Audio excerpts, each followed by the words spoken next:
Bonjour. Bonjour. Alors, donc on se revoit pour la deuxième fois. Oui, Donc vous avez pu remplir des questionnaires sur la plateforme Invitam. oui, oui, oui. Alors, est-ce que vous avez pris conscience de certaines choses? Écoutez, où je suis malgré tout désemparé, c'est sur ce qui est évoqué, la sensation de faim. J'aimerais que vous m'aidiez à justement travailler ce sujet qui pour moi, pour l'instant, est mission impossible. Mission impossible, d'accord. Alors on va justement voir ce que vous avez mis sur la plateforme. Ah oui, effectivement.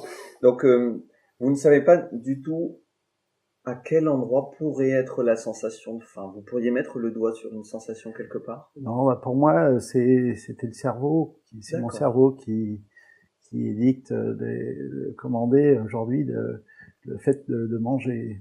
D'accord, donc c'est plutôt les horaires, plutôt les habitudes qui vous font manger, plutôt qu'une sensation qui vient de votre corps.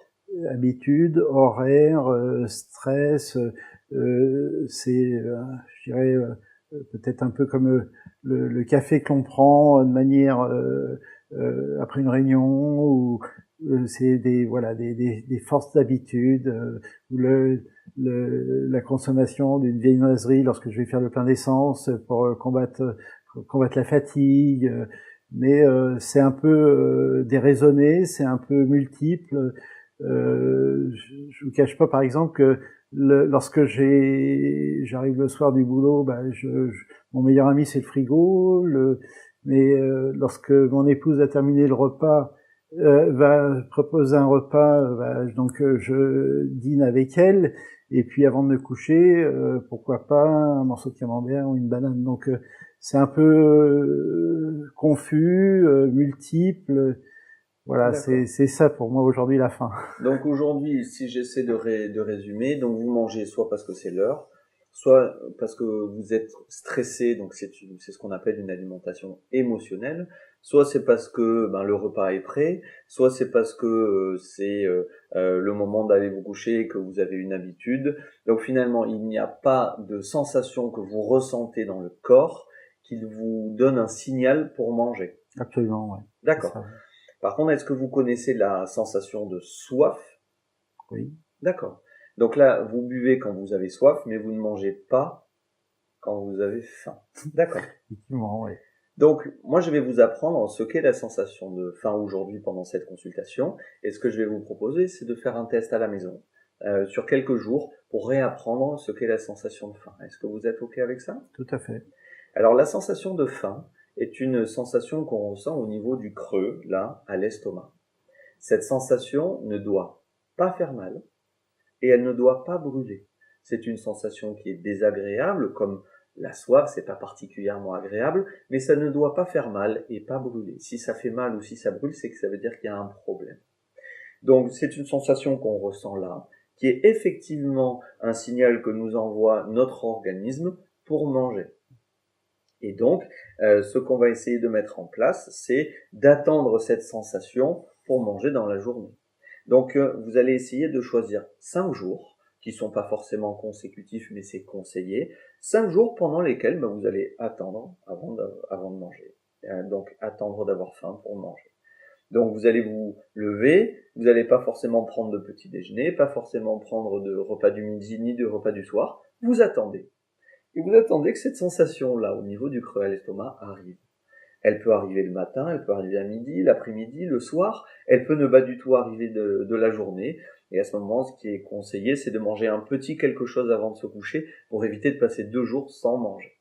Et donc, lorsqu'elle arrive, c'est-à-dire que lorsque la sensation, vous la ressentez, vous allez manger un petit quelque chose. Donc pas un repas principal, mais juste un petit quelque chose, une petite quantité qui va vous permettre de faire disparaître cette faim. Et vous allez voir que finalement, au bout de quelques bouchées, la sensation de faim s'en va, et elle s'en va assez rapidement. Et donc nous, les humains, on se rend compte qu'on a un estomac qui est beaucoup trop grand par rapport à ce qu'on devrait manger. D'accord. Donc, je vais aller sur le site internet, je vais taper test de la faim, voilà. Et donc sur le test de la faim, vous avez là des informations avec des vidéos, des explications qui vont vous permettre de vous donner toutes ces plein de manières finalement de comprendre ce qu'est la sensation de faim. Et donc je vais vous imprimer ce test.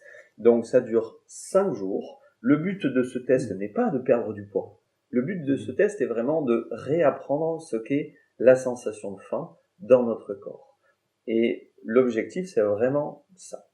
Alors, si vous pouviez me dire un peu votre retour par rapport à d'envisager ce test, est-ce que ça vous fait peur? Est-ce que vous vous sentez OK avec tout ça? Dites-moi. Non, alors déjà c'est une grande satisfaction de pouvoir imaginer une solution qui permet de réapprendre à écouter son corps, chose que j'avais probablement complètement perdue. Donc pas de problème, banco pour le test. Alors, sur une échelle de 1 à 10 ou de 1 à 100, avec 0, c'est aucune chance de mettre en place ce test pour la prochaine fois, et 100, 100% de chance que vous ayez testé la sensation de faim. Comment est-ce que vous vous situeriez? Pas loin de 100%. Pas loin de 100%. D'accord. Et pourquoi pas exactement 100%? Parce que c'est important de reconnaître chez des personnes s'il y a des freins, peut-être des peurs, ça peut arriver justement. Est-ce que vous pourriez les exprimer? C'est pas une question de peur, c'est simplement, c'est vrai que par expérience jusqu'à maintenant, j'ai toujours des vieux démons sur ma gourmandise, sur ma difficulté à gérer ces choses-là. Donc je suis très confiant, mais je sais que peut-être que j'aurai une journée un petit coup de difficulté, ou mais globalement, je dis c'est pratique pour 100%. D'accord. Et c'est très important, et je vous remercie de me donner tous ces retours-là, parce que plus vous allez me donner les difficultés au quotidien, parce que je suis pas avec vous tous les jours, plus vous allez me donner ces difficultés, plus on pourra en discuter.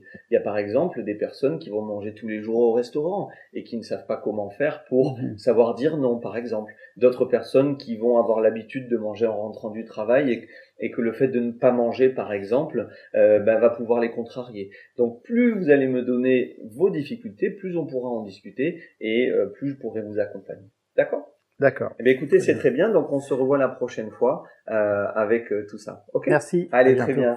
Allez, au revoir.